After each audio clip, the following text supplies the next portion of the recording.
após o vazamento de dados aí de pediatras pró-vacina. Inclusive, em nota, a Sociedade de Pediatria disse que ela assumiu a responsabilidade pela publicização de informações, o que deixou os médicos aí citados em uma situação de vulnerabilidade. A gente lembra que a deputada Bia Kicis também já se pronunciou diversas vezes sobre este assunto, se defendeu, disse que não foi um vazamento de informação, que ela recebeu os dados sem nenhuma restrição, que ela inclusive avisou que iria divulgar as informações no Ministério da Saúde. Gostaria de ouvi-la. Olha, em primeiro lugar, eu acho que é complicado a gente falar de pediatras anti-vacina. Eu nunca vi isso não existe.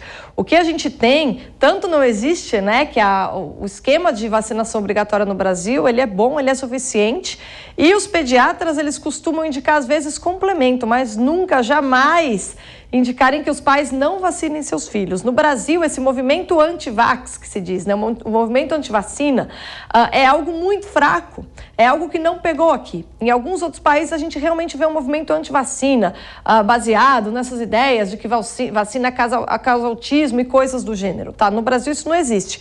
O que existe é uma controvérsia quanto à real necessidade de se vacinar as crianças antes que as fabricantes dos imunizantes terminem toda a série de resultados conforme elas próprias indicam, tá? O que se discute este é o momento de vacinar as crianças, considerando que, com relação às crianças, nós não estamos numa situação de emergência? Essa é a pergunta que alguns imunologistas, alguns pediatras se colocam, e foi esse grupo de médicos que a deputada Bia Kicis encampou e tem concordado com eles, tá? Esse é o ponto. Há um outro grupo de pediatras imunologistas que entendem que sim, que esse é o momento mesmo para vacinar as crianças. Então existe essa controvérsia.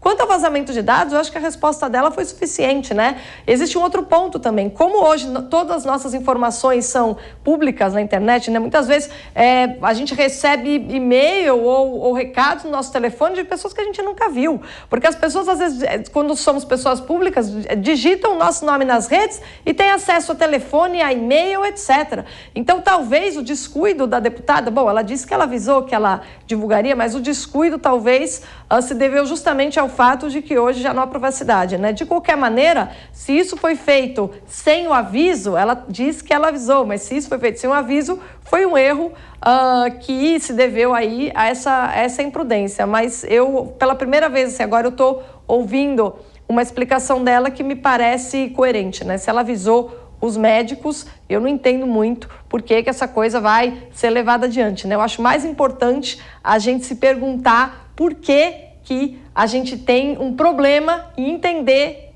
os pediatras que dizem que nós não estamos numa situação emergencial se as UTIs pediátricas realmente estão vazias. Eu acho que esse é um problema mais importante do que fez ou deixou de fazer a deputada. Ela que se desculpe, ela que se retrate e ela que não volte a cometer os mesmos erros.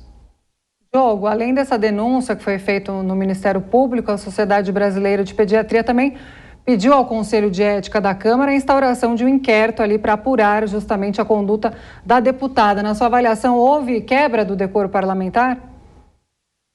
Olha, Catarina, foi sim algo bastante grave. É muito conveniente para a deputada Bia Kicis dizer que foi um descuido, quando na verdade houve claramente uma intenção ali de colocar esses médicos sob pressão, porque isso ocorreu durante a consulta pública que estava sendo realizada para justamente discutir a questão da vacinação infantil. E tinha ali médicos que haviam sido indicados pela Bia Kicis, que eram contrários à vacinação das crianças de 5 a 11 anos, e os outros médicos, outros especialistas que estavam defendendo essa campanha. E ela fez a divulgação desses dados, vamos lembrar aqui, ela divulgou o nome tudo bem, já estava todo mundo ali falando, mas com CPF, e-mail, telefone, essas pessoas, alguns desses médicos, foram 3 médicos especificamente, uma delas da Sociedade de Pediatria, mas também Renato Kifuri, que é diretor da Sociedade Brasileira de Imunizações, que é frequentemente entrevistado por nós aqui na Jovem Pan, e também a Isabela Balalai, que é da Sociedade Brasileira de Imunizações.